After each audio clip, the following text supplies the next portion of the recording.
السلام علیکم ورحمۃ اللہ وبرکاتہ۔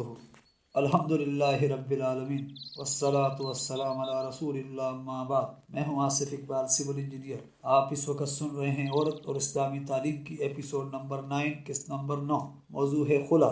جب خاوند کسی سبب سے عورت سے علیحدگی اختیار کرے تو اسے طلاق کہتے ہیں، لیکن اسلام عورت کو بھی اس بات کا اختیار دیتا ہے کہ اگر وہ کسی سبب سے خاوند کے ساتھ نبھا نہیں کر سکتی تو علیحدگی اختیار کر لے۔ اسے شرعی اصطلاح میں خلا کہتے ہیں۔ اصولاً قرآن کریم کی تعلیم یہی ہے کہ مرد اور عورت اللہ تعالیٰ کے ٹھہرائے ہوئے قانون کے تحت خوش و خرم ازدواجی زندگی بسر کریں۔ اس لیے اگر کسی طرح کا اختلاف ہو جائے تو پہلے عورت کو پوری کوشش کرنا چاہیے وہ شوہر سے صلح کر لے اور نوبت خلا تک نہ پہنچے۔ اگر ایسی ہی بات ہو کہ وہ کسی طرح بھی اس کے ساتھ رہنے کو برداشت نہ کر سکے اور اسے اندیشہ ہو کہ وہ کسی گناہ میں مبتلا ہو جائے گی تو وہ خلا کرا سکتی۔ فَإِنْ خِفْتُمْ أَلَّا يُقِيمَ حُدُودَ اللَّهِ فَلَا جُنَاحَ عَلَيْهِمَا فِي مَا افْتَدَتْ بِهِ، سورہ بقرہ آیت نمبر 229۔ اگر تمہیں اندیشہ ہو کہ وہ دونوں میاں بیوی اللہ کی ٹھہرائی ہوئی پابندیوں کے تحت ایک دوسرے کے حقوق ادا نہیں کر سکتے تو پھر ان دونوں پر کوئی گناہ نہیں کہ بیوی آزادی حاصل کرنے کے لیے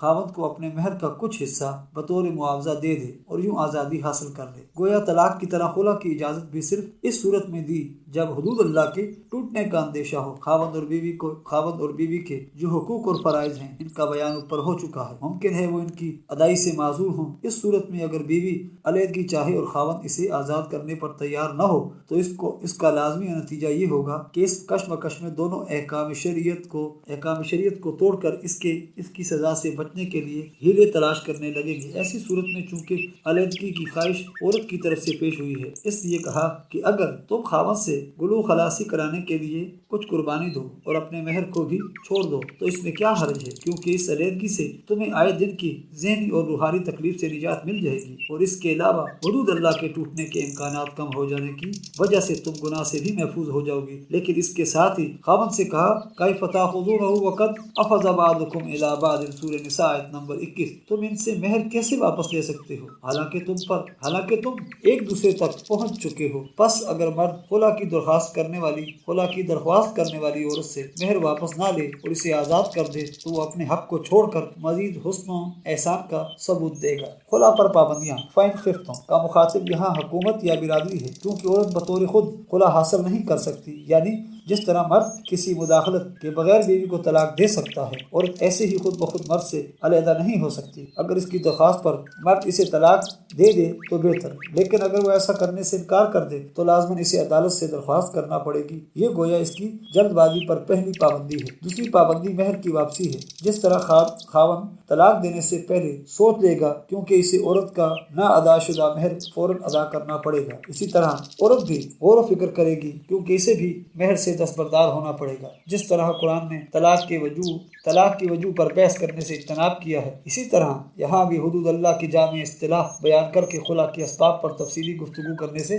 پرہیز کیا۔ ایسے مسائل میں تمام حالات کا احاطہ کر لینا محال ہے۔ زمان و مکان کی تبدیلی سے حالات بھی تبدیل ہوتے رہتے ہیں، ہر ایک زمانے اور ملک کا تمدن الگ ہے، اس لیے اس کی ضرورتیں بھی الگ ہیں۔ خلا کے قانون پر ثابت بن قیس کی دو بیویوں کے نظائر سے بہت روشنی پڑتی ہے اور یہ دونوں گویا خلا کے قانون کی بنیاد ہیں۔ ثابت بن قیس بن شماس کی پہلی بیوی جمیلہ بنت عبداللہ بن ابی بن سلول تھیں۔ جمیلہ اس میں بامسمی حسین عورت تھیں اور ثابت بہت کم رو تھے، اور یہی جمیلہ کی اس نفرت کا باعث تھا۔ چنانچہ جمیلہ بارگاہ نبی صلی اللہ علیہ وسلم میں حاضر ہوئی اور عرض کی کہ میں ثابت سے خلا کی خواہشمند ہوں، مجھے اس کے دین اور اخلاق کے خلاف کوئی شکایت نہیں، مگر مجھے اسلام میں کفر ناپسند ہے۔ بخاری کتاب الطلاق۔ یعنی مجھے اس کی ذات سے اتنی نفرت ہے کہ مجھے اپنی لرزش کھا جانے کا اندیشہ ہے، جو کفر ہے، جبکہ مومنہ عورت کا فرض ہے کہ وہ شوہر کی ہر طرح خدمت اور اس سے محبت کرے، اور یہ مجھ سے ممکن نہیں، اور اس طرح میں اسلام میں رہتی ہوئی کافروں والے اعمال کی مرتکب ہو رہی ہوں۔ نبی کریم صلی اللہ علیہ وسلم نے اس سے پوچھا کیا تو ثابت کا دیا ہوا باغ اسے واپس دینے کو تیار ہے؟ جمیلہ نے کہا ہاں، بلکہ وہ اس سے زیادہ چاہے تو وہ بھی دیتی ہوں۔ آپ نے کہا زیادہ نہیں، باغ کافی ہے۔ اس پر آپ نے ثابت کو حکم دیا کہ جمیلہ سے اپنا باغیچہ لے لو اور اسے طلاق دے دو۔ ثابت کی دوسری بیوی حبیبہ بنت سہل انصاریہ تھی۔ اگرچہ ابی داؤد کتاب الطلاق میں حضرت عائشہ سے رضی اللہ تعالیٰ عنہ سے روایت ہے کہ ثابت نے اسے اس قدر پیٹا تھا کہ اس کی ہڈی تو ٹوٹ گئی۔ لیکن ایک دوسری حدیث ابن ماجہ نیز موطا امام مالک سے معلوم ہوتا ہے کہ حبیبہ کو بھی ثابت کے خلاف وہی شکایت تھی جو جمیلہ کو تھی، یعنی وہ بھی اس کی شکل پسند نہیں کرتی تھی۔ حبیبہ نے کہا جو کچھ ثابت نے مجھے دیا ہے وہ حاضر ہے، یہ اسے لے لے اور مجھے آزاد کر دے، میری اور ثابت کی نبھ نہیں سکتی۔ اس پر حضور علیہ السلام نے ثابت سے کہا اسے اپنا مال لے لو، اس سے اپنا مال لے لو اور اسے الگ کر دو۔ چنانچہ وہ خلا کرا کے اپنے والدین کے پاس چلی گئیں۔ یہ دونوں مقدمے بہت اہم ہیں اور ان سے خلا کا قانون وضاحت سے معلوم ہو جاتا ہے۔ سورہ بقرہ کی مندرجہ ذیل صدر بنیادی آیت 229 اور ان دونوں مقدمات اور ان کے فیصلوں کو یکجا کرنے سے مندرجہ ذیل اصول مرتب ہوتے ہیں۔ نمبر 1، عورت خلا کا مطالبہ صرف اسی صورت میں کرے جب اسے حدود اللہ کے ٹوٹنے کا اندیشہ ہو۔ قرآن طلاق کی طرح خلا کو بھی پسند نہیں کرتا، اسی لیے اس نے یہ اجازت دیتے ہوئے لا جناح علیہما کے الفاظ استعمال کیے ہیں، جس کا مطلب یہ ہے کہ اگر عورت کے پاس کوئی معقول وجہ نہیں تو اس کا خلا طلب کرنا گناہ ہے۔ نمبر 2، جیسے طلاق دینے میں مرد کو کچھ قربانیاں دینا پڑتی ہیں، یعنی وہ بیوی سے مہر یا دوسرے مال کی واپسی کا مطالبہ نہیں کر سکتا، اسی طرح عورت علیحدگی کی خواہش مند ہے تو وہ کچھ قربانی دے اور خاوند کا دیا ہوا مہر اس کا کچھ حصہ واپس کر دے۔ نمبر 3، خلا کے لیے بھی طلاق کی طرح قاضی یا عدالت کی کوئی ضرورت نہیں۔ اگر میاں بیوی باہمی رضامندی سے شرائط طے کرنے یعنی بیوی معاوضہ دینے پر تیار ہو اور خاوند اتنے معاوضے پر رضامند ہو تو وہ خود بخود علیحدہ ہو جائیں۔ ہاں، اگر وہ باہمی فیصلہ نہ کر سکیں تو قاضی یا عدالت کے پاس جا سکتے ہیں۔ نمبر 4، عدالت قاضی کو میاں بیوی میں اختلاف کے اسباب سے متعلق بال کی کھال نکالنے کی ضرورت نہیں۔ اگر یہ حتمی طور پر ثابت ہو جائے کہ بیوی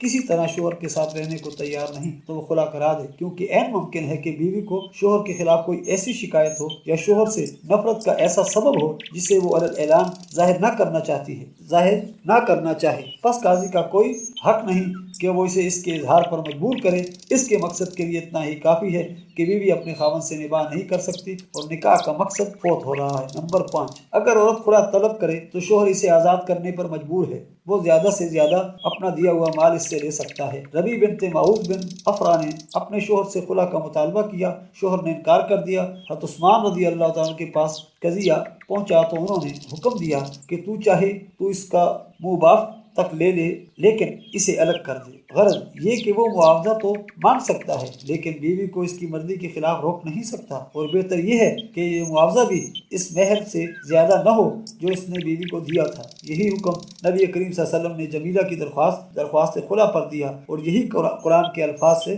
مستنبط ہوتا ہے۔ حضرت امام مالک کا مذہب یہ ہے کہ اگر عورت اپنے مہر سے کچھ زیادہ بھی دے دے تو اس میں کوئی حرج نہیں۔ نمبر 6، خلا کے بعد اگر وہ دونوں دوبارہ نکاح کرنا چاہیں تو اس میں کوئی بات مانے نہیں، لیکن چونکہ شوہر نے بیوی سے معاوضہ لے لیا ہے اس لیے ظاہر ہے وہ عدت کے زمانے میں رجوع نہیں کر سکتا، دوبارہ باقاعدہ نکاح ہوگا اور اسے از سر نو اس کا مہر ادا کرنا پڑے گا۔ اسلام نے عورت کو خلا کا حق دے کر اس پر بہت بڑی ذمہ داری عائد کر دی ہے، اس لیے چاہیے کہ وہ اس کے استعمال میں بھی نہایت درجہ احتیاط سے کام لے۔ صوبان سے روایت ہے کہ جو عورت بلا وجہ اپنے شوہر سے خلا چاہتی ہے اس پر جنت حرام ہے۔ ترمذی، ابی داؤد اور ابن ماجہ ایک اور جگہ بار بار خلا طلب کرنے والی عورتوں کو منافق قرار دیا ہے۔ نسائی شریف۔ وارثہ، اسلام نے دولت کی تقسیم میں اعتدال قائم رکھنے کے لیے چند ایسے بنیادی اصول بنائے ہیں کہ اگر ان پر عمل کیا جائے تو آج کل کے معاشری ہیجان بڑی حد تک خود بخود فروغ ہو جائیں۔ سب سے پہلے زکوٰۃ کا حکم دیا کہ امیر اپنی آمدنی پر نہیں بلکہ اپنے راس المال پر ایک خاص شرح سے ٹیکس دیں جو قومی بیت المال میں جمع ہو کر تمام رعایا کی ضرورتوں پر خرچ ہو۔ زکوٰۃ کے مقرر اور واجب ٹیکس کے علاوہ لوگوں کو صدقات دینے کا حکم دیا تاکہ مال امیروں کے پاس سے نکل کر غریبوں اور مستحقوں تک پہنچتا رہے۔ پھر سود لینے اور دینے کی ممانعت کی۔ دراصل بہت سی خرابیوں کی جڑ سود میں پنہاں ہے۔ سود دینے والا اور سود لینے والا دونوں آخر کار نقصان میں رہتے ہیں۔ چوتھا حکم وصیت سے متعلق دیا کہ آسودہ حال لوگ اپنی موت سے پہلے 1/3 جائیداد تک کی وصیت کریں، اس مال سے رفع عام کے 20 کام چل سکتے۔ اور سب سے آخر میں وراثت کے احکام کچھ ایسے طریقے پر وضع کیے ان پر عمل کرنے سے سرمایہ چند ہاتھوں میں جمع نہیں رہ سکتا ہے۔ اس جگہ ہم پہلی 3 شقوں یعنی زکوٰۃ اور صدقہ اور سود پر بحث نہیں کر سکتے کیونکہ یہ ہمارے موضوع سے خارج ہیں، البتہ وصیت اور قانون وراثت پر قرآن کی روشنی میں غور کریں گے۔ وصیت، قرآن پاک نے جہاں بھی ترکے کی تقسیم کا حکم دیا ہے اس سے پہلے وصیت کی تعمیل اور میت کے قرض کی ادائیگی کے لیے کہا ہے۔ وصیت اور قرآن سے متعلق یہ احکام ایسے ہیں کہ عورت ہو یا مرد ان کی تکمیل سب پر واجب ہے اور ارشاد باری تعالیٰ ہے کتب علیکم اذا حضر احدکم الموت ان ترک خیر الوصیۃ بالوالدین والاقربین بالمعروف حقا علی المتقین، سورہ بقرہ آیت نمبر 180۔ تم پر فرض کر دیا گیا ہے کہ جب تم میں سے کسی کی موت قریب آ جائے تو اگر وہ اپنے والدین اور اقربا کے لیے بڑا سرمایہ ترکے میں چھوڑ رہا ہے تو وہ دستور کے مطابق اچھی طرح وصیت کرے، یہ متقیوں پر ایک فرض ہے۔ بعض مفسرین نے اس آیت کو سورہ نساء کے ورثے والی آیت سے جن کا ذکر آگے آتا ہے منسوخ قرار دیا ہے، حالانکہ ان آیتوں ہی میں 4 جگہ ترکے کی تقسیم سے پہلے وصیت کی تعمیل اور قرض کی ادائی کا حکم موجود ہے۔ اس کے علاوہ سورہ مائدہ میں وصیت کو قلم بند کرنے اور اس سے متعلق شہادت مہیا کرنے کی ہدایت درج ہیں۔ سورہ مائدہ ان صورتوں میں سے ہے جو نبی کریم صلی اللہ علیہ وسلم کی زندگی کے آخری ایام میں نازل ہوئی۔ اس سے ثابت ہوتا ہے کہ یہ وصیت والی آیت منسوخ نہیں۔ قرآن کی اندرونی شہادتوں کے علاوہ نبی کریم صلی اللہ علیہ وسلم اپنی زندگی کے آخری زمانے تک وصیت کی اجازت دیتے رہے۔ سعد بن ابی وقاص رضی اللہ تعالیٰ عنہ کہتے ہیں کہ میں حجۃ الوداع کے دوران میں ایسا سخت بیمار ہوا کہ موت کے کنارے پہنچ گیا۔ اس پر نبی کریم صلی اللہ علیہ وسلم عیادت کے لیے میرے پاس تشریف لائے۔ میں نے عرض کیا یا رسول اللہ صلی اللہ علیہ وسلم میں کافی مالدار آدمی ہوں اور ایک بیٹی کے سوائے میرا کوئی وارث نہیں ہے، کیا میں اپنے سارے مال کی وصیت کر دوں؟ آپ نے فرمایا نہیں۔ میں نے عرض کیا 2/3 مال کی؟ فرمایا نہیں۔ پھر عرض کیا آدھے مال کی وصیت کر دوں؟ فرمایا نہیں۔ پھر میں نے عرض کیا 1/3 مال کی وصیت کر دوں؟ آپ نے فرمایا ہاں۔ 1/3 مال کی خیرات کرو اور 1/3 بھی بہت ہوتا ہے۔ اگر تم اپنے وارثوں کو خوشحال چھوڑو تو یہ اس سے بہتر ہے کہ تم ان کو مفلس اور محتاج چھوڑ دو اور وہ لوگوں کے آگے ہاتھ پھیلائیں۔ متفق علیہ۔ اصول وصیت مندرجہ صدر آیت اور اس حدیث سے وصیت کے یہ اصول معلوم ہوتے ہیں۔ نمبر 1، چونکہ سورہ نساء کی آیت ورثہ فتح مکہ سے پہلے نازل ہو چکی تھی، اس لیے حجۃ الوداع میں نبی کریم صلی اللہ علیہ وسلم کا سعد بن ابی وقاص کو وصیت کی اجازت دینا اس امر کی صریح شہادت ہے کہ سورہ بقرہ کی مندرجہ صدر آیت نمبر 180 منسوخ نہیں ہوئی۔ نمبر 2، وصیت اس صورت میں جائز ہے جب کوئی شخص اپنے وارثوں کے لیے کافی جائیداد ترکے میں چھوڑ رہا ہو۔ آیت زیر بحث میں بھی یہی حکم ہے کہ جب کوئی آدمی اپنے والدین اور عزیزوں کے لیے خیر یعنی مال کثیر ترکے میں چھوڑنے والا ہے تو وہ پسندیدہ اور معروف طریقے سے وصیت کرے۔ بعض لوگوں نے اس آیت کے معنی یوں کیے ہیں، اگر تم میں سے کوئی قریب الموت شخص اپنے بعد مال و متاع سے کچھ چھوڑ جانے والا ہو تو اسے چاہیے کہ اپنے ماں باپ اور قریبی رشتہ داروں کے لیے اچھی وصیت کر جائے، یعنی ان کے نزدیک خیر ترک کا مفعول نہیں بلکہ وصیت کی صفت ہے۔ لیکن یہ معنی کچھ درست نہیں معلوم ہوتے کیونکہ والدین اور رشتہ دار تو بہر صورت سورہ نساء کے تحت وارث ہیں، ان کے لیے وصیت کی ضرورت ہی نہیں۔ ان معنوں کی تقلید حضرت علی رضی اللہ تعالیٰ عنہ، حضرت عائشہ رضی اللہ عنہ کے عمل سے بھی ہوتی ہے۔ حضرت علی رضی اللہ تعالیٰ عنہ کے پاس ان کا ایک آزاد کردہ غلام آیا اور کہنے لگا میں اپنے ساتھ 100 درہم کی جائیداد وصیت کرنا چاہتا ہوں۔ تو آپ نے فرمایا رقم خیر نہیں، تم وصیت نہ کرو۔ اسی طرح حضرت عائشہ رضی اللہ تعالیٰ عنہ سے کسی نے پوچھا کہ میرے 4 وارث ہیں اور 4000 درہم کی جائیداد ہے، کیا میں اس میں سے کچھ وصیت کر دوں؟ تو آپ صلی اللہ علیہ وسلم نے بھی یہی جواب دیا کہ 4000 کی رقم خیر نہیں، بہتر ہے کہ اسے اپنے ورثاء کے لیے چھوڑ دو۔ گویا دونوں جگہ خیر کا لفظ وصیت سے نہیں بلکہ اس کے بعد کے الفاظ سے متعلق قرار دیا گیا۔ نمبر 3، وصیت کے ذریعے ورثاء کو ترکے سے محروم کرنا جائز نہیں بلکہ انہیں غنی اور غیر محتاج چھوڑنا زیادہ مناسب ہے۔ نمبر 4، وصیت زیادہ سے زیادہ 1/3 مال کی جائز ہے۔ نمبر 5، وصیت ورثاء کے حق میں نہیں کی جا سکتی کیونکہ انہیں تو بہرحال ترکہ ملے گا۔ اس کے علاوہ ایک اور امر بھی قابل غور ہے کہ اگر کسی وارث کے لیے وصیت کے ذریعے کچھ چھوڑا جائے تو اس کے یہ معنی ہوں گے کہ اسے ترکے میں سے اپنے حصے سے زیادہ مل جائے گا، یوں وارثوں کے حصے مقرر کرنے کا مقصد ہی ضائع ہو گیا۔ اس نتیجے کی تائید حدیث لا وصیۃ للوارث سے بھی ہوتی ہے، ابو داؤد اور نسائی، ترمذی اور ابن ماجہ، اور یہ حدیث اگرچہ احاد میں سے ہے لیکن قرآن کے کسی مقام کے منافی نہ ہونے کے سبب قابل اعتبار ہے۔ وصیت کرنے والا اس بات کا حق رکھتا ہے کہ وہ اپنی جائیداد کے تیسرے حصے تک کی جیسے چاہے وصیت کر دے۔ مثلا اگر بعض رشتہ دار ایسے ہوں کہ احکام وراثت کی روح سے انہیں کچھ نہیں ملے گا تو وصیت کے ذریعے انہیں کچھ دے سکتا ہے، لیکن اس کے ساتھ یہ بھی لازم ہے کہ وہ وارثوں کو نقصان پہنچانے کی خاطر دوسروں کے لیے وصیت نہ کرے۔ بعض لوگ اپنی اولاد میں سے کسی خاص بچے کے ساتھ زیادہ مانوس ہوتے ہیں اور چاہتے ہیں کہ اسے کچھ زیادہ مل جائے، چونکہ وہ وصیت کے ذریعے سے خاص رعایت نہیں کر سکتے، اس لیے وہ یہ ہیلا کرتے ہیں کہ اپنی زندگی ہی میں اسے کچھ دے دیتے ہیں۔ یہ بھی ناجائز ہے۔ سب بچوں سے یکساں سلوک کرنا چاہیے۔ اگر ایک کو کچھ دیا جائے تو دوسرے کو بھی اس کے برابر دینا چاہیے۔ حضرت نعمان بن بشیر رضی اللہ عنہ سے روایت ہے کہ میرے والد نے مجھے کچھ عطیہ دیا، اور دوسری روایت میں ہے کہ میرے والد نے مجھے ایک غلام دیا تھا۔ میری والدہ عمرہ بنت رواحہ نے ان سے کہا کہ میں تو جب خوش و مطمئن ہوں گی کہ تم اس پر نبی کریم صلی اللہ علیہ وسلم کو گواہ بنا لو۔ جب میرے والد نے آپ صلی اللہ علیہ وسلم کی خدمت میں حاضر ہو کر واقعہ بیان کیا تو آپ صلی اللہ علیہ وسلم نے پوچھا کیا تم نے اپنے سب بچوں کو اتنا ہی دیا ہے؟ میرے والد نے جواب دیا نہیں۔ تو فرمایا خدا سے ڈرو اور اولاد کے درمیان عدل سے کام لو۔ یہ سن کر میرے والد پلٹ آئے اور عطیہ واپس لے لیا۔ متفق علیہ۔ نمبر 6، اگر کوئی شخص غلط وصیت کرنے کا ارادہ کرے تو دوسروں کا فرض ہے کہ وہ اس سے روکیں۔ نمبر 7، وصیت کسی غیر مذہب والے کے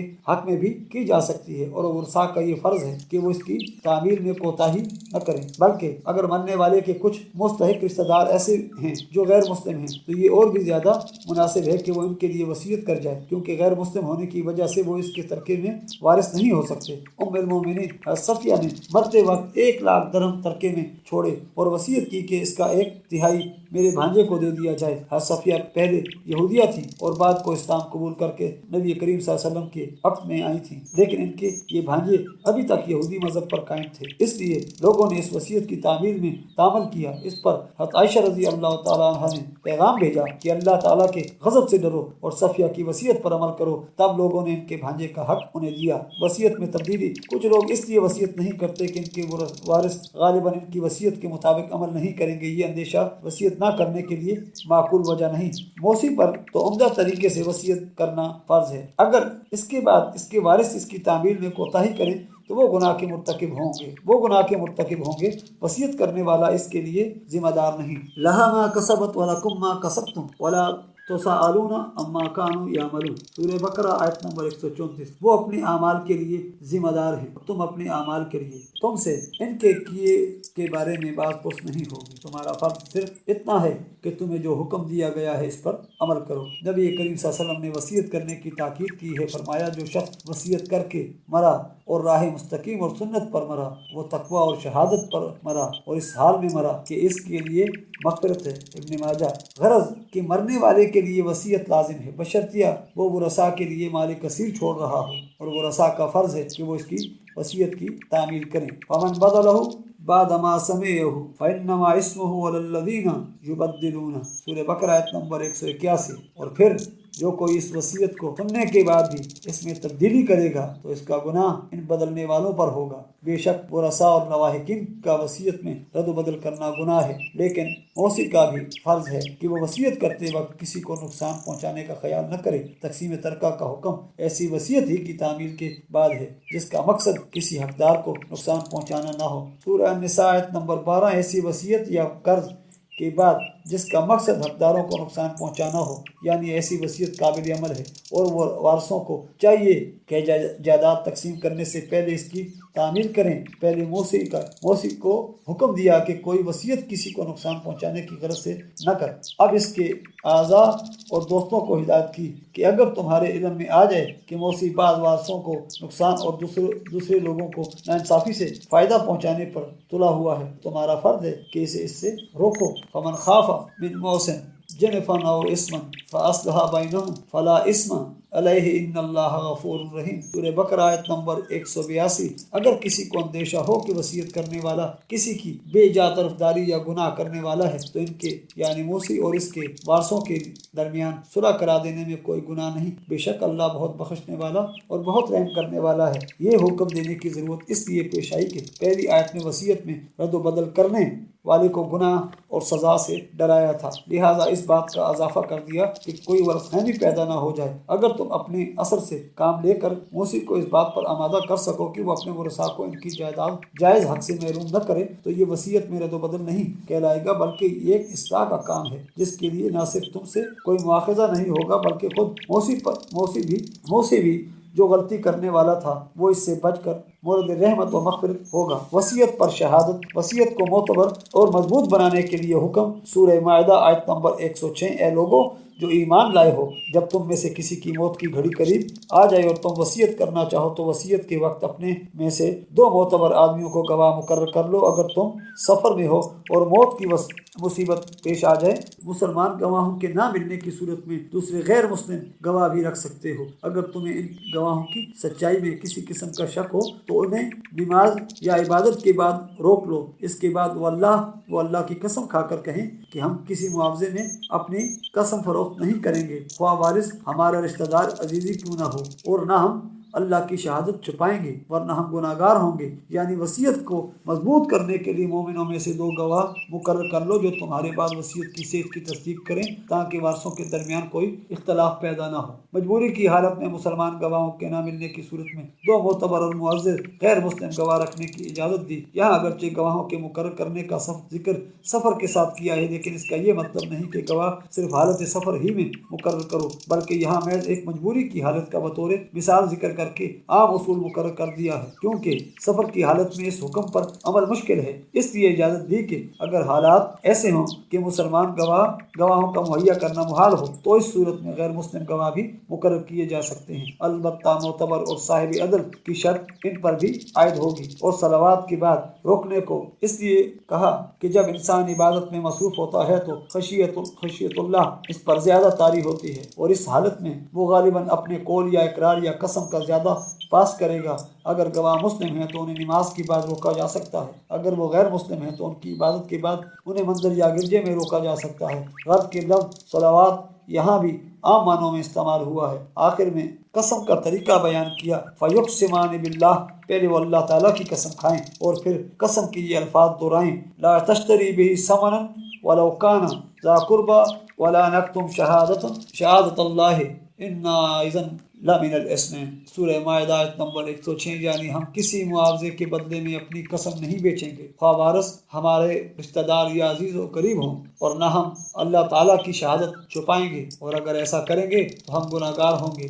یہاں وہ سب صورتیں بیان کر دیں جن میں عموماً کوئی شخص شہادت میں تبدیلی یا اخفا پر آمادہ ہو جاتا ہے۔ پہلے ممکن ہے کہ وہ کسی فریق سے رشوت لے کر اپنی شہادت بدلنے پر تیار ہو جائے اور اس طرح دوسرے فریق کو نقصان پہنچا کر ان لوگوں کو فائدہ پہنچانے کی کوشش کرے۔ دوسرے ممکن ہے کہ وہ رسا میں سے کوئی فریق اس کا رشتہ دار یا عزیز ہو اور وہ اس سے رشوت دیے بغیر ہی شہادت اس کے حق میں تبدیل کرنے پر تیار ہو جائے۔ اور تیسرے یہ کہ وہ شہادت کا جتنا حصہ بیان کرے وہ تو درست ہو اور اس میں کوئی غلط بیان نہ ہو، لیکن وہ کوئی ایسا حصہ ظاہر نہ کرے جس سے شہادت میں تبدیلی ہو جائے، اس کا اصل مقصد ہی فوت ہو جائے۔ یہاں شہادت کو اللہ کی شہادت کہہ کر یہ بتایا کہ اگر گواہ ٹھیک سارا حال بتا دیتا ہے تو وہ خدا کے ایک حکم کی تعمیل کر رہا ہے، یہ کسی پر احسان نہیں، کیونکہ اس شہادت کا ظاہر کرنا اس پر اللہ تعالیٰ کی طرف سے فرض ہے۔ پھر اگر معلوم ہو جائے کہ وہ دونوں گواہ گناہ کے مرتکب ہوئے اور انہوں نے گواہی میں جھوٹ بولا ہے تو پھر ان کی جگہ دوسرے 2 گواہ ان لوگوں میں کھڑے کیے جائیں جن کا حق ان پہلے گواہوں نے دبانا چاہا تھا۔ پھر یہ دونوں اللہ کی قسم کھا کر کہیں کہ ہماری گواہی پہلے گواہوں سے زیادہ درست ہے، اور اگر ہم گواہی دینے میں کسی قسم کی زیادتی کریں گے تو ہم ظالموں میں سے ہوں گے۔ یہاں بھی اللہ تعالیٰ کی قسم کھانے کے بعد گواہ جو الفاظ کہیں وہ درج کر دیے ہیں۔ سورہ مائدہ آیت نمبر 107۔ قرآن کی شہادت، پہلے گواہوں کے جھوٹ بولنے کا علم قرائن ہی سے ہو سکتا ہے۔ قرآن نے قرائن سے شہادت مرتب کرنے کی اجازت دی ہے، چنانچہ سورہ یوسف میں جہاں عزیز مصر کی عورت کے حضرت یوسف علیہ السلام پر اتہام لگانے کا ذکر ہے، وہاں اس عورت کے لوگوں ہی میں سے ایک نے کہا، اگر حضرت یوسف کی قمیض سامنے سے پھٹی ہوئی ہے تو واقعی یہ عورت اپنے دعوے میں سچی ہے، اور اگر ان کی قمیض پشت کی طرف سے پھٹی ہے تو یہ جھوٹی ہے اور حضرت یوسف بے گناہ ہیں۔ پس اگر مدعی یا مدعا علیہ قرائن سے یہ ثابت کر دے کہ فریق ثانی اپنے دعوے میں یا گواہ اپنی شہادت میں ایسے امور بیان کر رہا ہے جو اس مرنے والے شخص کے حالات یا محل وقوع کو مد نظر رکھتے ہوئے قرین قیاس نہیں، تو وہ ان کے مقابلے میں اپنی طرف سے جوابی شہادت پیش کر سکتا ہے۔ چونکہ سفر اور مجبوری کی حالت میں غیر مسلم گواہوں کی تقرر کی اجازت دی ہے، اس لیے لازم ہے کہ ان کی شہادت کی خوب چھان بین کر لی جائے۔ بات کو پشیمان ہونے سے پہلے احتیاط کر لینا زیادہ عقل مندی ہے۔ اس کے ساتھ ہی ہماری آج کی ایپیسوڈ اختتام پذیر ہوتی ہے۔ وآخر دعوانا الحمدللہ رب العالمین۔ آپ ہمارے چینل کو سبسکرائب کیجئے، ویڈیو کو لائک کیجئے اور کمنٹس میں اپنی قیمتی آراء سے آگاہ کیجئے۔ اللہ حافظ۔